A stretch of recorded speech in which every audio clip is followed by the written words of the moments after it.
এক গভীর রাতে রায়হান গ্রামের পাশের জঙ্গলে হাঁটছিল। পূর্ণিমার আলো জঙ্গলের প্রতিটা গাছপালা অদ্ভুতভাবে কাঁপছিল।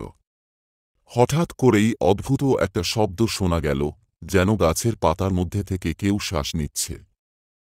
রায়হান থমকে দাঁড়াল। তার পেছনে যেন কিছু ছায়ামূর্তি ভেসে উঠছে। সে ঘুরে দাঁড়াতে গিয়ে দেখতে পেল একটা বিশাল কালো ছায়া।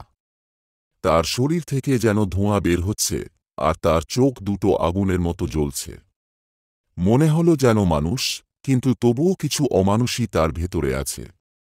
রায়হান ভয় পেয়ে পিছু হটতে লাগল, কিন্তু সেই প্রাণী আস্তে আস্তে তার দিকে এগিয়ে আসছিল। তুমি কে? রায়হান ভাঙা গলায় জিজ্ঞাসা করল। কিন্তু কোনো উত্তর আসেনি, শুধু সেই প্রাণীর শ্বাসের শব্দ আরও ঘন হচ্ছিল। প্রাণীটা রায়হানের সামনে থামল, তার মুখ থেকে শব্দ বের হল, আমি সেই ছায়া, যাকে সবাই ভয় পায়, কিন্তু কেউ দেখতে পায় না।